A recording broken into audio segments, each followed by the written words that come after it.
President Biden is scheduled to speak with Israeli Prime Minister Benjamin Netanyahu today for the first time since Israeli forces sparked international outrage by killing 7 aid workers from World Central Kitchen.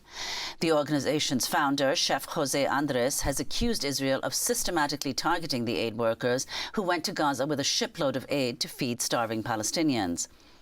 While Biden has said he was outraged by the killings, the White House has indicated it plans to keep arming Israel even as the death toll in Gaza tops 33,000. The Biden administration is preparing to approve a new $18 billion arms deal for Israel that includes as many as 50 American-made F-15 fighter jets. The U.S. also recently approved sending 1,800 2,000-pound bombs, which can be used to level entire city blocks, as well as 500 more 500-pound bombs. Earlier this week, the White House was forced to cancel its planned Ramadan dinner after many Muslim American leaders refused to go to protest Biden's Gaza policy. Instead of a dinner, Biden held a scaled-back meeting Tuesday with Muslim American community figures, but that, too, was met with protests. The Palestinian American emergency room physician, Ahmed, walked out of the White House meeting. Before leaving, he gave President Biden a letter from an 8-year-old orphaned Palestinian girl named Hadeel that read, "I beg you, President Biden, stop them from entering Rafah." Dr. Ahmed is a board member for MedGlobal, which has an office in Gaza and is working with the World Health Organization. He recently volunteered at Nasser Hospital in Khan Younis in Gaza. Dr. Ahmed joins us now from Chicago. Dr. Ahmed, thanks so much for being with us. Can you describe that meeting? I mean, it was hours after we learned of the killing of the 7 aid workers in Gaza. Talk about how the meeting, the dinner was canceled, who was at the meeting, and what you did there in meeting President Biden. You know, this meeting, we first started to hear about it a week prior to its schedule, and it was pitched as a working dinner. It was in lieu of the annual Ramadan iftar that the White House does. But this, given the circumstances and the famine that was in Gaza, they wanted to do a working dinner with the president. Well, the few members of the Muslim American community really pushed back on that, and they said it didn't feel appropriate to be eating and talking about a famine. It actually came off as quite distasteful. And it was changed to a working meeting with the president, where it would just be direct, intimate conversation with the president of the United States, the vice president, and other members of his administration. And I was the only Palestinian American doctor there, but there was also going to be other medical professionals. And we were told that we were going to be the first people to brief the president about the situation on the ground who had actually been in Gaza after October 7th. And so, you know, leading up to this meeting, we thought this might be an opportunity to really relay the message, even though it was quite surprising to hear that the president had not really spoken with anybody who had been working on the ground directly. His other staff members have, but President Biden himself had not heard from people who had been on the ground.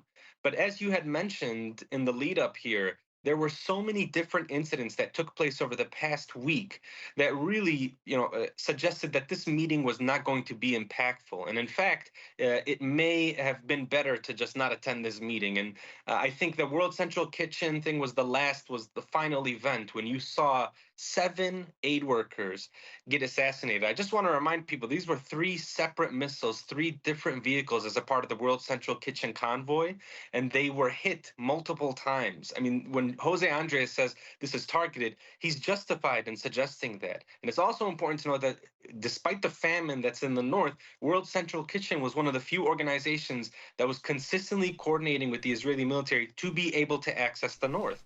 And so this came on the heels of the weapons deals, of the bombs that are being transferred. And so even if there's a change in the rhetoric with the Biden administration, the actions of that week really upset all of the people who were attending.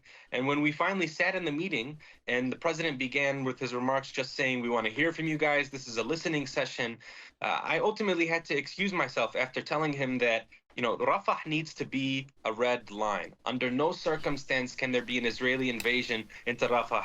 given everything that we've heard about how the Israelis operate. And anybody that's trying to convince the president or his staff or the administration that it can be done in a safe manner is not telling you the truth. It cannot be done. You cannot evacuate Palestinians out of Rafah and treat them like sheep, assuming they can be herded around anywhere, and assume everything is going to go fine. I said, make no mistake about it, it's going to be a bloodbath. And then I got up and handed him that letter from Hadeel, the orphan, and excused myself and walked out of the meeting. And what did Biden say?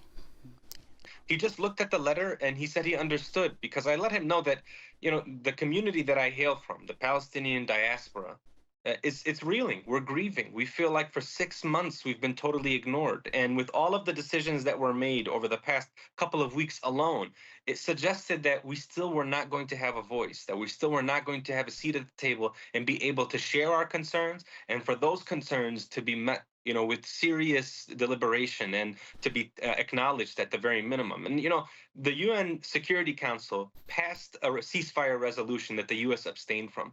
Why then do we hear at the very next moment the State Department undermining that resolution and saying, oh, it's non-binding? Why are we hearing about, all of the fighter jets? And somebody may say, oh, these $18 billion worth of fighter jets and ammunition, it's years away. But it's literally, it's what it means. It suggests that the United States is going to continue Israel with military aid, and it suggests also that they're comfortable with how they're prosecuting the war. And, for every single person that's interested in this, Palestinian, Arab, Muslim, progressive, human rights defender, humanitarian, everybody is totally against how this war has been prosecuted and the incredible amount of suffering that has taken place.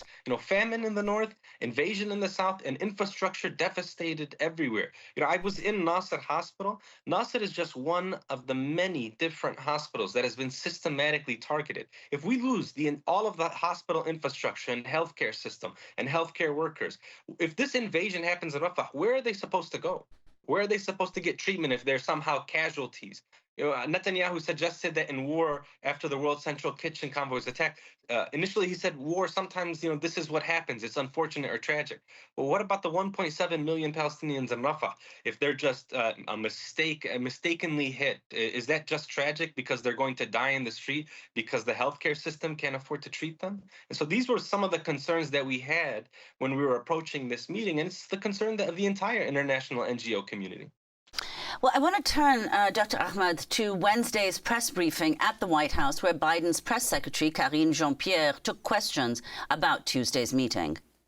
Was last night the president's first opportunity to speak face-to-face with someone who had been on the ground providing aid in Gaza? So, look, I can't speak to the different leaders who have been in this meeting. It is a private meeting. If I can also go back to something that was asked earlier about the president meeting with any aid workers or anybody who's been inside of Gaza since October 7th.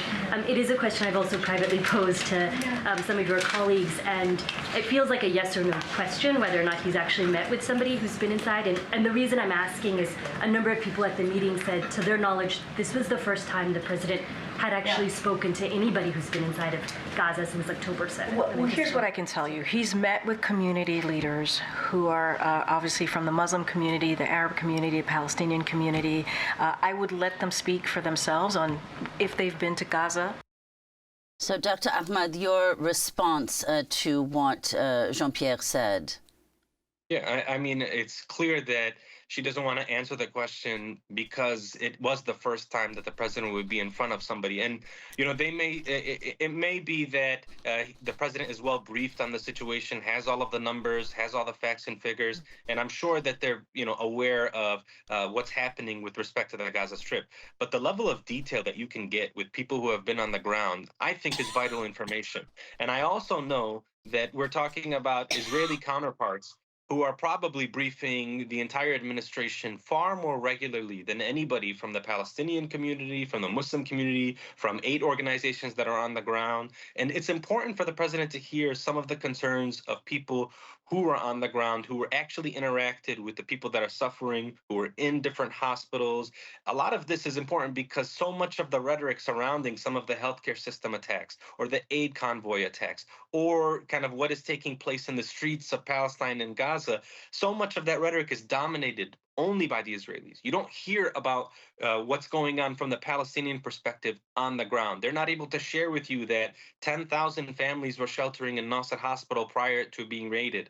They can't tell you that at Shifa Hospital Complex, after it was raided and shut down in November, that it was slowly coming up to speed and that people who were sheltering had returned there. The emergency department started to see patients again.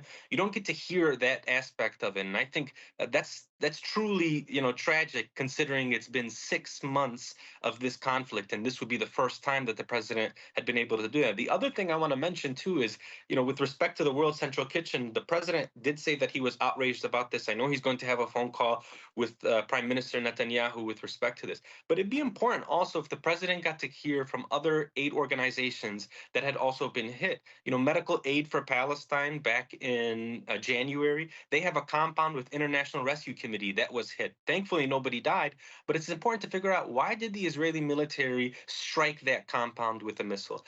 Doctors Without Borders, they've had 2 people being killed in an airstrike as well. It's important to hear from them. Why did that happen? This is a systematic thing that's taken place with respect to targeting aid convoys, healthcare workers, healthcare institutions, civilian infrastructure. And so for people who actually were on the ground, directly affected by this, I think it's important for the president to hear about this. And so, the other thing is, there's something that I think the Biden administration should hear loud and clear. It's people want to be able to contribute and engage and share their opinions. They want a voice. They want a seat at the table, but it's got to be meaningful. It's got to be impactful.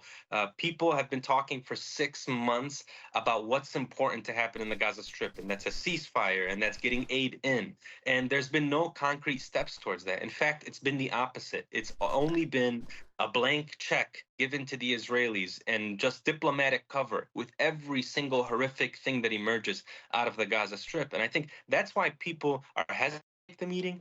That's why people want to engage with the president and the vice president, but are not going to do so until they see something changes with respect to policy and action. Dr. Ahmad, also to say what you mentioned, that there have been as many as 190 aid workers killed before this week's attack and death of 7 World Central Kitchen aid workers. But I want to go now to National Security Council spokesperson John Kirby being questioned Tuesday. Is firing a missile at people delivering food and killing them not a violation of international humanitarian law? Well, the Israelis have already admitted that this was a mistake that they made. They're doing an investigation. They'll get to the bottom of this. Let's not get ahead of that. The State Department has a process in place. And to date, as you and I are speaking, they have not found any incidents where the Israelis have violated international humanitarian law. So, Dr. Ahmad, that Israel has not violated international humanitarian law, your response? Yeah, I mean, I would say if you were to ask John Kirby if any civilian or innocent person has died in this war, I guarantee you he'd probably give you a very vague answer and say we've not found anything to suggest that in any of our investigations. I mean, it's totally ridiculous and outrageous for that to be the response. Especially, this is in the setting of the World Central Kitchen tragedy of 7 people being killed. This is the sort of response that you get. And I think for me, that's part of the problem here is the messaging that we're hearing, especially from somebody like John Kirby. It's something that is totally unacceptable. We are hearing about violation after violation. I'm not a lawyer, but it's kind of strange to hear that the entire community of people who have been looking at international humanitarian law, all of the experts, the eyewitnesses are suggesting that there is some serious violations taking place here. And it's happening multiple times over the course of 6 months, that in fact, it starts to suggest that there's a pattern of behavior in place here. And then instead, you get a response saying, be patient, watch out, we've got to look into investigation. Everything we've seen so far has suggested that there isn't anything there. I mean, there's 33,000 dead Palestinians in the Gaza Strip. How did that happen? I mean, John Kirby wouldn't be able to answer that question based on the tone that he's taken. And I think that's, again, highlighting what we're talking about when we say it seems like this sort of support, this diplomatic cover for the Biden administration is unwavering. Even though the rhetoric or tone may change here and there with respect to acknowledging the human suffering that's taking place in the humanitarian catastrophe, all of these these other comments sort of support the broader theme of what's taking place in Gaza over the last 6 months. And it's that the United States is fully supporting what the Israeli military is doing. And so, what I would say is when President Biden has that call with Prime Minister Netanyahu, I would say that it's important for him to draw a red line, for him to make a demand and to suggest that there are consequences if things don't change with respect to what's happening in the Gaza Strip. Doctor, I wanted to go to the founder of the World Central Kitchen, the world-renowned chef, Jose Andres, who accused Israel of systematically targeting the 7 aid workers who were killed Monday night in that series of drone strikes in Gaza. Chef Andres spoke to Reuters Wednesday. At the end is what we know, what everybody knows, that 7 team members between the specialty security people we have, 3 British individuals and 3 international crew plus 1 Palestinian, that they were targeted systematically, car by car. They attacked the first car. We're still trying to get all the information on what happened on the first car. We have a feeling they were able to escape safely because it was an armored vehicle. This was only the third day we had armored vehicles. We've been 6 months trying to bring them in. But the first armored vehicle was hit. They were able to escape. We still don't know all the details on the events in terms of people injured or people even dead. They were able to move in the second one. Again, this one was hit. They were able to move in the third one. In the process, we know they were trying to call. But in the chaos of the moment, whatever happened, to try to be telling IDF that what are they doing, that they were targeting us in the conflicting zone, in an area controlled by IDF, them knowing that was our teams moving on that route with 3 cars.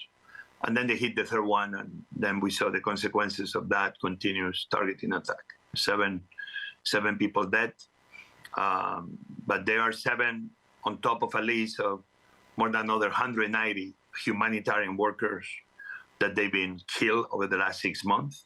Israel and the United States have said that the attacks were not deliberate.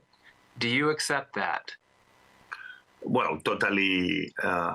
Initially, I would say categorically no. Even if we were not in coordination with the IDF, not democratic country and not military can be targeting civilians and humanitarians, especially when the technology today allows you to know things in ways not too long ago was not possible. Those drones have eyes on everything that moves in Gaza. I've been there. This is drones non-stop flying above you. It's nothing that moves that IDF doesn't know. Clearly, Dr. Ahmed, the establishment consensus has now broken. I've seen Democratic senator after senator starting to question U.S. military aid to Israel. President Biden knows Chef Jose Andres. Now, the 7 people who were killed, the 3 British nationals, the Polish national, the Canadian American national, we have not heard the Canadian Prime Minister or the President name that person, the Australian. These are 6 international aid workers plus a Palestinian aid worker. Clearly, that's what's changing that conversation, because as you pointed out, almost 200 aid workers have been killed in the last months. You're planning to go back to Gaza. You are Palestinian American. Are you concerned you too, like so many of your colleagues, could be targeted as a doctor, as a nurse, as a medical aid worker in Gaza?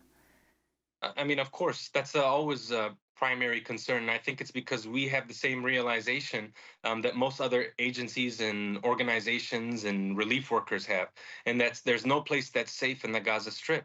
Again, World Central Kitchen, when Jose Andres is saying that route was deconflicted, he's saying that the coordinates and the movement were shared in real time with the Israeli military. And this is an organization that has an excellent relationship with the IDF. And the fact that their convoy was hit 3 separate times, despite them trying to reach out. Nobody's safe. I mean, you know, there's about 200 aid workers that have been killed, but also 400 healthcare workers. You know, this is journalists, over 100 journalists have been killed in this process. There is nobody that's safe. And I think one comment that I want to make that Chef Jose had really mentioned is anything that moves. And that's such an important thing for people to recognize in the Gaza Strip, that there are areas where there is total control by the Israeli military. And if there's any sort of movement, those people come under fire and are killed. And there is a footage just from last week of 2 Palestinians on the beach waving the white flag. We can clearly see that they're unarmed, and them being killed and then buried with a bulldozer on the beach in Gaza. I mean, that's the kind of landscape that you're talking about. There's so many different areas in the Gaza Strip where you cannot walk around, does not matter, man, woman, or child, and you are under the threat of attack. And so it's everybody, it's all parts of society, aid workers, healthcare workers. So it's important for people to recognize and understand the counter narrative here to anything that would suggest that there are armed people or militants that are being targeted. Every single person in the Gaza Strip is not safe. And if they're moving at the wrong place at the wrong time, they will be killed. There's no other conclusion or outcome of that scenario. Dr. Thayer Ahmed, we want to thank you for being with us, emergency room physician who spent 3 weeks in Gaza volunteering at Nasser Hospital in Khan Younis, board member for MedGlobal, which has an office in Gaza, is working with the World Health Organization. He walked out of a White House meeting with President Biden this week.